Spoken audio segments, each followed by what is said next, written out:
Osmania dental hospital దగ్గర ఆందోళనకు దిగారు అవుట్ సోర్సింగ్ హౌస్ కీపింగ్ సిబ్బంది 3 నెలలుగా జీతాలు ఇవ్వడం లేదని ధర్నాకు దిగారు. జీతాలు ఇవ్వాలని అధికారులను కలిసినా ఫలితం లేదంటున్నారు.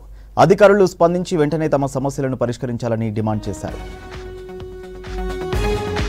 డెంటల్ హాస్పిటల్లో సేవలు అందిస్తున్నటువంటి కాంట్రాక్ట్ కార్మికులను ఈరోజు నిర్లక్ష్యంగా ఈ కాంట్రాక్టర్ నిర్లక్ష్యంగా 3 నెలలు వేతనాలు ఇవ్వటం అనేటువంటి దారుణమైనటువంటి విషయం. ఇప్పటికైనా ఈ రాష్ట్ర ప్రభుత్వం కొత్తగా ఏర్పడ్డటువంటి ప్రభుత్వం డెంటల్ హాస్పిటల్ సంబంధించినటువంటి మేనేజ్మెంట్ పైన ఖచ్చితమైనటువంటి చర్యలు తీసుకొని కాంట్రాక్టర్ నెలకు వీళ్ళకి వేతనాలు ఇవ్వాలనేటువంటి సిఐటి హైదరాబాదు సౌత్ కమిటీ తరఫున డిమాండ్ చేస్తున్నాం.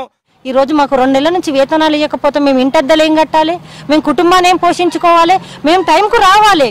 1 నిమిషం ఆలస్యమైన మమ్మల్ని పంపించేస్తారు. అంటే మేము మా దగ్గర ఆర్థికం అనేది ప్రతి వర్కర్కి ముడిపడి ఉంది. ఈరోజు ఏది ఆర్థికం అనేది సరిగా అందకపోతే ఆ వర్కర్లు ఏం తింటారు, ఏం పని చేస్తారు, ఎలా బ్రతుకుతారు.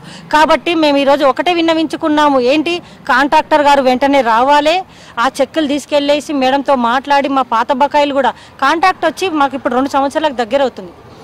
మాకు మొత్తం 12,093 రూపాయలు ఫుల్, మొత్తం 15,600 జీవో 60 ప్రకారంగా 15,600 మాకు ఫుల్ జీతము 12,093 రూపాయలు రావాలి. 3,000 చిల్లర ఈఎస్ఐపిఎఫ్ కింద కట్టాలి. మాకు ఇక్కడ ఏమో అమలు అవుతుంది, 1,000 రూపాయలు ఈఎస్ఐపిఎఫ్ కడుతున్నారు, 1,100 జీతం వేస్తున్నారు. అంటే ఒక్క వర్కర్ మీద 3,000 చిల్లర ఎక్కడ పోతుంది అనేది ఈరోజు మేము ప్రశ్నిస్తున్నాము. గత 2 నెలల నుండి ఇప్పుడేస్తాము అంటే ఓపిక పట్టి మాకు ఇంకా భరించలేక ఈరోజు మేము పని చేసుకొని కూర్చోవలసి వచ్చింది. 8 గంటలకు వస్తుంది సార్, 4 గంటల వరకు పోతాము. మాకు ఇంట్లో చాలా కష్టాలు ఉన్నాయి సార్.